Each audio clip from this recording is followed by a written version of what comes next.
Bonjour à toutes, bonjour à tous, j'espère que vous allez bien. Aujourd'hui, on est le dimanche 14 juin 2026. Je vous souhaite la bienvenue dans le français C'est facile avec moi. Alors, plusieurs choses à vous dire avant de commencer l'épisode. Peut-être que le son est différent aujourd'hui, le son de ma voix. Pourquoi? Parce que j'ai un problème avec mon nouveau micro. Je l'ai acheté il y a 6 mois et j'ai déjà un problème. Alors, en fait, c'est pas avec le micro que j'ai un problème, c'est avec la table de mixage. Le micro, il n'est pas relié directement à mon ordinateur. Il y a ce qu'on appelle une table de mixage entre le micro et mon ordinateur. Évidemment, c'est quand on a besoin que ça marche que les appareils ne marchent jamais. Quand ça marche, les ordinateurs, c'est magnifique. Mais alors, dès qu'il y a un problème, c'est un enfer. Du coup, qu'est-ce que je fais? Je vais voir sur Internet s'il y a des personnes qui ont eu le même problème que moi. Je n'ai pas trouvé. Donc, j'essaye la table de mixage sur un autre MacBook. Même problème, je change de câble USB parce que ça pourrait être le câble le problème. Eh bien non, même problème. Donc, je fais quoi? Eh bien, je demande à Claude, je demande à l'IA de me résoudre ce problème. Ça dure une demi-heure, je suis en train de suivre tout ce qu'il me dit, et ça ne résout rien. Et au final, Claude me dit de contacter le service client de la table de mixage. Je vais sur Internet, il n'y a pas de service client en France. Magnifique. Ça, c'est de l'ironie, hein. Donc, je regarde le pays le plus près avec une langue que je parle. Il y a un service client au Royaume-Uni, en Angleterre. Donc, j'appelle et j'arrive quand même à me faire comprendre en anglais. Et la personne au bout du fil, franchement, très sympa. Elle me dit que c'est sûrement l'appareil en lui-même le problème et qu'ils vont faire un bon de retour pour m'en renvoyer un nouveau. Bref, tout ça pour vous dire que le son aujourd'hui est peut-être différent des précédents épisodes, des autres jours. Deuxième chose à vous dire avant de commencer à vous parler du film Tanguy, là ça va être rapide. Si vous voulez m'aider, si vous voulez me soutenir, si vous pensez que ce podcast vous aide à apprendre le français, vous le savez, vous pouvez vous abonner à mon site Patreon, ça je vous l'ai déjà dit plein de fois, mais vous pouvez aussi souscrire sur YouTube. Vous pouvez prendre un abonnement sur ma chaîne YouTube, ça coûte je crois 2 € par mois, 2,50 peut-être, pas beaucoup, et c'est pour moi un soutien, c'est une aide pour produire ce podcast. D'ailleurs, je remercie mon premier abonné payant sur YouTube. Je suis désolé, j'ai oublié ton pseudo. En tout cas, merci beaucoup. J'étais content de voir que j'ai maintenant un abonné payant sur YouTube et ça, c'est très sympa. Et maintenant que j'ai fini de vous dire tout ça, on va pouvoir commencer l'épisode où je vous parle du film Tanguy. Alors, si vous n'avez pas écouté le dernier podcast, mon dernier épisode de mercredi dernier, c'est bien de l'écouter parce que je vous parle de l'expression, je vous ai parlé de l'expression être un Tanguy. Et cette expression, elle a un rapport direct avec le film d'aujourd'hui, le film dont je vais vous parler. Je vous fais un petit rappel de quelques secondes. Être un Tanguy, c'est quelqu'un qui a entre 25 et 35 ans, peut-être même 40-45, et qui va rester vivre chez ses parents. Pas par nécessité, mais parce qu'il aime vivre avec ses parents. Et un homme de 30 ans, 35 ans, qui vit toujours chez ses parents par confort, par facilité, ça s'appelle un Tanguy. Ça s'appelle un Tanguy depuis que ce film existe. C'est grâce, ou plutôt à cause de ce film, que on dit être un Tanguy. Ce film, il est sorti en 2001. Et oui, ça fait déjà 25 ans que ce film est sorti. Je vais dire une phrase de vieux, mais je vais quand même la dire, que le temps passe vite. Quand j'ai vu ce film, j'avais 18 ans. J'ai dû le voir un an après sa sortie au cinéma, et j'avoue que je me suis bien marré. L'histoire de ce film, c'est un homme de 28 ans qui ne veut pas partir de chez ses parents.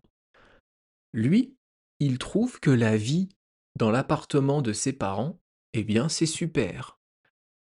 Il y a un frigo qui est rempli, il a un lit pour dormir, le linge est lavé par papa et maman, il n'a aucun problème à rester chez ses parents. Ses parents, dans ce film, ce sont deux bobos parisiens. Alors, c'est quoi des bobos? Je vous en avais déjà parlé dans un podcast il y a quelques mois, mais je vais vous réexpliquer. Le terme bobo, en français, ça veut dire deux choses. La première, c'est quand on se fait mal et qu'on parle à un enfant, ou qu'un enfant nous parle, on va dire je me suis fait un bobo. Ou plutôt, l'enfant va dire j'ai un bobo.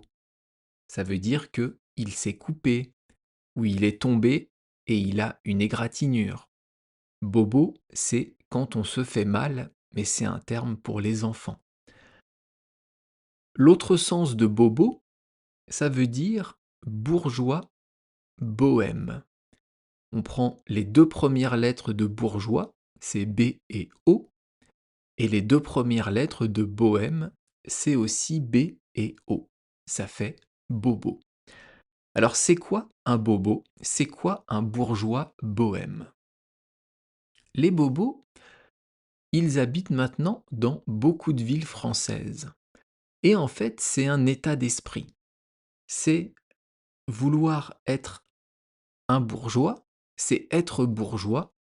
Bourgeois, c'est quelqu'un qui a un peu d'argent, qui a les moyens et qui vit d'une bonne façon. C'est quelqu'un qui fait partie plutôt de la haute société. Et bohème, c'est quoi?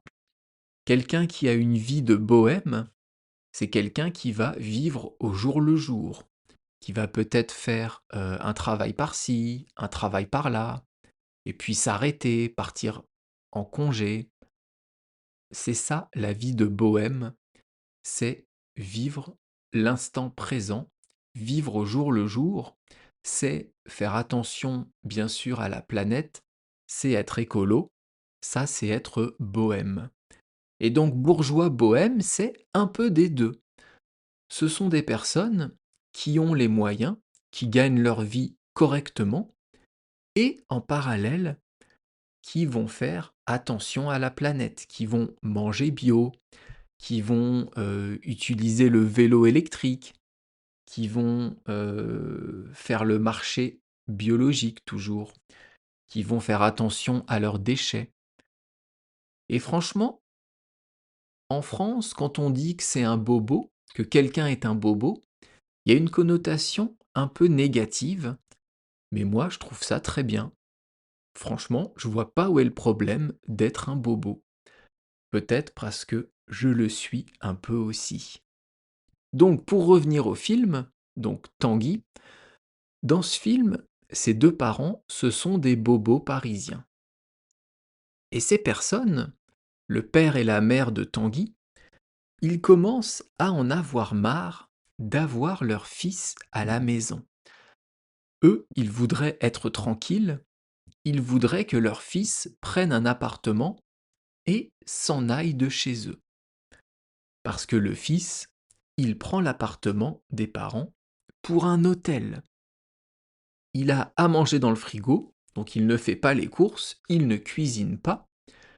Il a son linge qui est lavé, il a ses draps de lit qui sont lavés, qui sont nettoyés.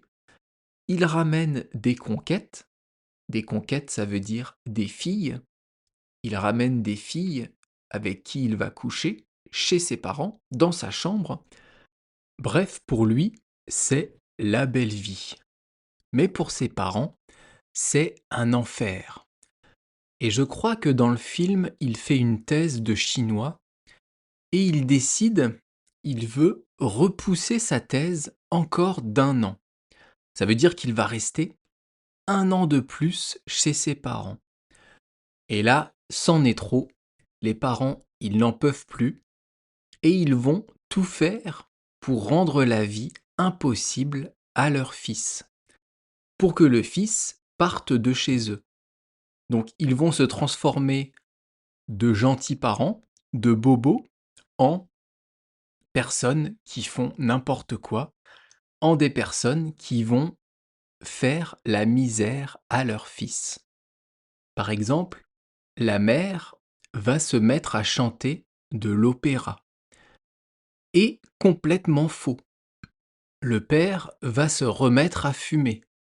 Alors qu'il avait arrêté de fumer, il va recommencer à fumer dans les couloirs de l'appartement, dans le salon, dans la salle à manger, pour importuner, pour créer des problèmes à son fils. Un moment aussi, je crois qu'ils parlent à table et ils sont en train de ridiculiser leur fils devant une de ses copines. Il avait ramené une copine pour coucher avec lui. Le matin, elle était là pour le petit-déj. Et je crois que les parents, de mémoire, y racontent des histoires pour foutre la honte à leur fils. Après, ils vont le considérer encore comme un enfant. Par exemple, pour l'embêter, pour l'emmerder, ils vont entrer dans sa chambre sans frapper, alors qu'il a 28 ans. Tout ça pour lui faire comprendre qu'il est temps de partir de la maison. Les parents vont même jusqu'à aller voir un psychologue ou un psychiatre, je sais plus, le médecin pour la tête, afin de pouvoir faire dégager son fils, pour que le psy donne des astuces, donne des conseils, pour que le fils comprenne qu'il faut partir. Et ce qui est drôle dans ce film, c'est que, évidemment, Tanguy, le fils, ne se rend compte de rien. Lui, il est content de vivre chez ses parents, et plus ils veulent le faire partir, plus il est bien, plus il veut rester. Et c'est ça qui est drôle dans le film, c'est que pendant toute une partie du film, il ne se rend compte de rien. Il voit bien que ses parents ont un peu changé, mais il ne se doute pas une seule minute que c'est pour lui faire comprendre qu'il faut partir. Et c'est ça qui est marrant. Comme je vous disais au début, c'est un film qui est assez ancien, qui a 25 ans. Peut-être que vous pouvez le retrouver sur internet, sur certaines plateformes, je ne sais pas. En tout cas, c'est un film humoristique français qui est très sympa à regarder. Et il y a même un deuxième film qui s'appelle Tanguy 2. Dans ce deuxième film, Tanguy, bien sûr, est parti de chez ses parents. Il a passé 16 ans en Chine, après avoir fait sa thèse de chinois. Il a eu un enfant, et pendant le deuxième film, il revient chez ses parents, donc il revient en France avec son enfant, avec une fille, je crois, ou un fils. Non, je crois que c'est une fille. Et donc, comme il n'a pas d'appartement à Paris, il va revenir dormir chez ses parents, et ça va être un peu la même histoire. Est-ce que je vous ai donné envie de voir le film? J'espère que oui. Est-ce que dans votre pays, il y a un nom pour décrire les personnes qui sont des Tanguy? Est-ce que dans votre langue, il y a un nom pour ça? pour décrire une personne qui reste chez ses parents après 25 ans, on va dire. Est-ce que ça existe? Vous l'avez compris, chez nous en France, on dit un Tanguy. Et attention, un Tanguy, c'est quelqu'un qui va rester chez ses parents parce qu'il le veut. Si quelqu'un reste chez ses parents parce qu'il n'a pas d'argent, parce qu'il n'a pas de travail, ça c'est normal, ce n'est pas un Tanguy. Un Tanguy, c'est quelqu'un qui va profiter de l'appartement, de la maison des parents, qui va se servir de la maison comme d'un hôtel, et donc qui ne va pas considérer que c'est le moment de partir de chez ses parents. D'ailleurs, peut-être que dans votre culture, dans votre pays, c'est normal de rester chez ses parents jusqu'à 30 ans. Ou peut-être que c'est anormal. Anormal, c'est le contraire de normal. En France, en général, on part de chez ses parents soit pour les études, soit après les études. Si on part de chez ses parents pour faire des études, c'est à peu près à 18-19 ans. Si on part après les études, alors bien sûr, ça dépend du nombre d'années d'études, mais c'est vers 23-24 ans. On commence à réfléchir à partir de chez ses parents, à trouver un travail, à prendre une location, peut-être à fonder une famille, etc., etc. En France, en tout cas, c'est comme ça. Mais peut-être que il y a bien sûr d'autres cultures qui existent dans le monde où les choses sont différentes. Et ça m'intéresserait bien de le savoir. Donc si vous le pouvez, laissez-moi un petit commentaire YouTube pour me dire ça, ou même juste pour me remercier du podcast, c'est aussi très sympa. Et ça permet de remonter dans l'algorithme, ça permet d'être mieux vu par d'autres personnes. C'est pour ça que je vous demande souvent de mettre des commentaires, de mettre le petit pouce bleu de je sais pas quoi, comme font tous les youtubeurs. C'est pour que les vidéos, les podcasts remontent et soient proposés à d'autres personnes. Je vais vous laisser là. La prochaine fois, on va revenir sur une expression française. Ce sera donc mercredi dans 3-4 jours, dans 3 jours. Et je vous parlerai de l'expression « tu ne perds rien pour attendre ». J'espère que ça vous a intéressé et on se retrouve donc bientôt. Bye bye, hasta luego et la lera matane.